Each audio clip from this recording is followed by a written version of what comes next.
Olá! Na disciplina de enfermagem em saúde da criança, falando sobre as anomalias congênitas,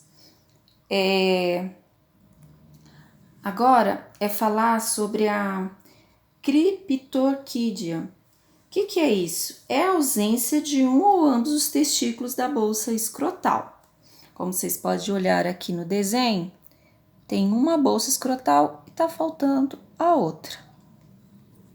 O tratamento pode ser medicamentoso através da administração de gonadotrofina coriônica humana ou através de procedimento cirúrgico, que é por meio da orquepsia, que aí lá nos exercícios de vocês eu vou estar passando as terminologias.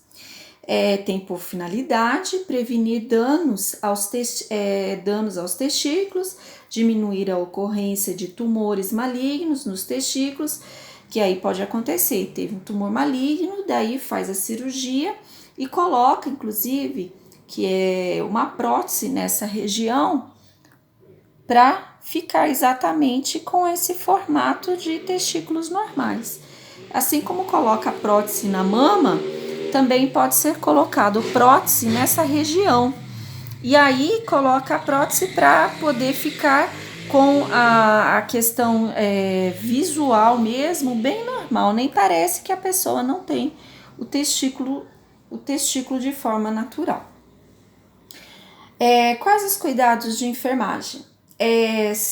Nas orientações quanto aos pais, quanto aos cuidados que vão ser realizados com a criança, questão de cirurgia e orientação aos pais, orientação como deve ser feito após a cirurgia, que é os cuidados todos gerais que nós, enfermagem, devemos fazer. Higiene das mãos, cuidados com a criança, o curativo que deve ser realizado, o retorno ao médico, a retirada do ponto, sinais e sintomas que a criança pode vir apresentar, como febre, algia, normal rotina de pós-cirúrgico. Aí nós temos também como anomalias a hidrocefalia. As pessoas normalmente acham que por falar-se de hidrocefalia é acúmulo de líquido. Não, gente, não é acúmulo, quer dizer, é acúmulo de água. Não é acúmulo de água. Mas o termo hidrocefalia é utilizado para descrever o desequilíbrio entre a produção e absorção do líquor cefalorraquidiano, resultante de déficit de absorção do líquido cefalorraquidiano.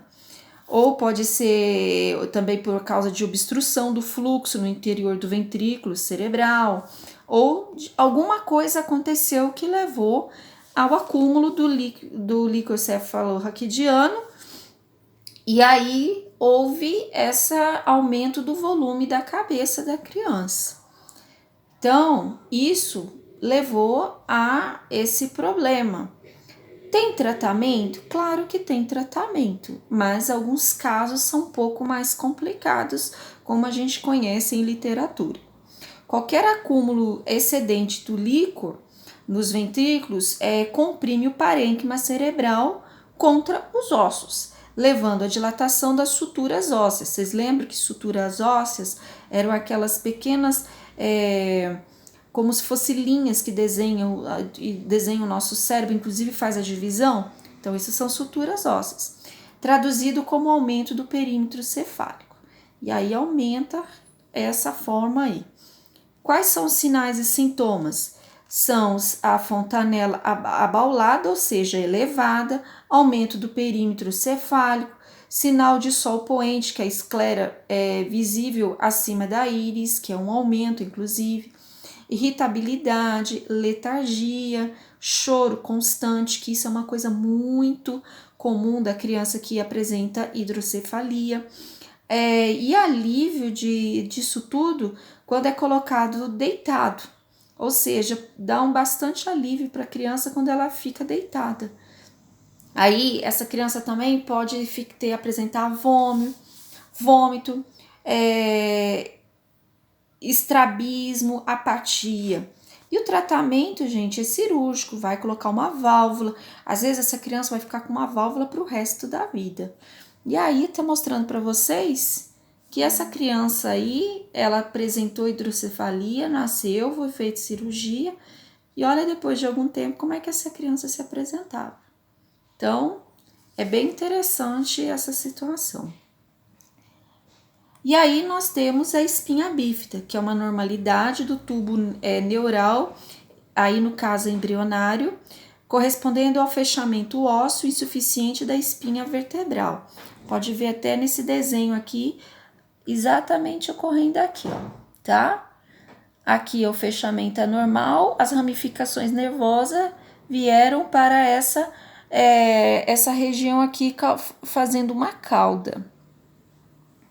A espinha bífida pode ser dividida em duas categorias. A espinha bífida oculta, quando o defeito não é visível externamente, e a espinha bífida cística, que é o caso desse aí, que o defeito é visível externamente, tendo essa outra subdivisão denominada meningocele ou mielomeningoceles. Inclusive, é necessário fazer a cirurgia, tá? Tem caso na literatura que a cirurgia foi feita dentro do útero da mãe quando foi detectado a tempo. Mas quando não é feito dentro do útero da mãe, faz-se necessário depois que a criança nasce, que é o caso dessa imagem aí. Os cuidados de enfermagem na orientação aos pais, porque isso assusta bastante a família. Orientação quanto aos procedimentos que vão ser necessários fazer cirurgia. E atenção em questão motora, essa criança vai precisar de cuidados especiais mesmo depois da cirurgia, possivelmente a fisioterapia, ela vai ser necessário para que ela consiga ter uma vida, se não totalmente normal, mas que seja o mais possível da normalidade. Espero vocês no próximo vídeo.